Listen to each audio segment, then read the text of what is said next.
ছেলে খেলা না যে আপনারা চাইলেন আর হচ্ছে ডেপুটি হাই কমিশনে একটা হামলা করলেন। ভারত যদি বাংলাদেশের ব্যাপারে একটু নাক গলানোর চেষ্টা করে আমরা সেভেন সিস্টারে হাত দিয়ে দেব। আচ্ছা, আমরা বন্ধু রাষ্ট্র বলতে কি বুঝি? আমাদের গত 17 বছর ধরে আমরা ফ্যাসিবাদী ব্যবস্থার মধ্যে ছিলাম এবং আমরা শুনেছি যে ভারত আমাদের বন্ধু রাষ্ট্র।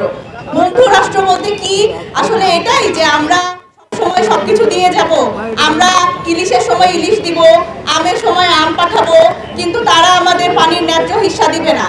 আমাদের যখন আমরা খরায় থাকবো তখন তারা আমাদের পানি দিবে না। তারপরে যখন তারা বন্যায় ভেসে যাবে তখন তারা আমাদের কোনো বিনা অনুমতিতে বিনা কনসার্নে তারা হচ্ছে স্লুইস গেটগুলো খুলে দিবে, আমরা এদিকে বন্যায় ভেসে যাব। এটাই কি বন্ধুত্ব? এটাই কি বন্ধু রাষ্ট্র? আমাদের এখন নতুন করে ভাবার সময় এসেছে আসলে বন্ধু রাষ্ট্র কি। আমাদের বাংলাদেশের জনগণ এখন অনেক সচেতন। বাংলাদেশের জনগণকে এখন যা তা বোঝায় রাখা যাবে না। বাংলাদেশের জনগণ জানে যে আসলে তার কোনটা তার অধিকার। আমাদের প্রতিবেশী যে দ্বিপাক্ষিক চুক্তিগুলো আছে সেই চুক্তিগুলো যেমন চলত, আমাদের নিজেদের স্বার্থ রক্ষা করে সেই নিজেদের স্বার্থ অক্ষুণ্ণ রেখে সেই চুক্তিগুলো অবশ্যই চলবে। যেটা আমার দেশের স্বার্থ রক্ষা করে না সেই চুক্তিতে আমরা কেন যাব? এবং আমাদের প্রতিবেশী দেশগুলো ভারতকেও বুঝতে হবে যে বাংলাদেশের স্বার্থ দেখার এই অধিকারটা বাংলাদেশের জনগণের আছে। এটা কোনো ছেলে খেলা না যে আপনারা চাইলেন আর হচ্ছে ডেপুটি হাই কমিশনে একটা হামলা করলেন।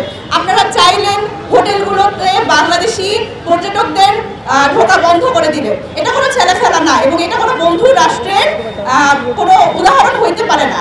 তো এই বিষয়ে আমাদের সতর্ক অবস্থান থাকতে হবে, বাংলাদেশের মানুষকে সচেতন হতে হবে এবং বাংলাদেশের স্বার্থ রক্ষায় আমাদের ঐক্যবদ্ধভাবে কাজ করতে হবে। আমি এখান থেকে বলতে চাই আমাদের যে রাজনৈতিক দলগুলো আছে তাদেরও এই বিষয়ে ঐক্যবদ্ধ থাকতে হবে এবং দেশের স্বার্থ রক্ষায় একসাথে কাজ করতে হবে।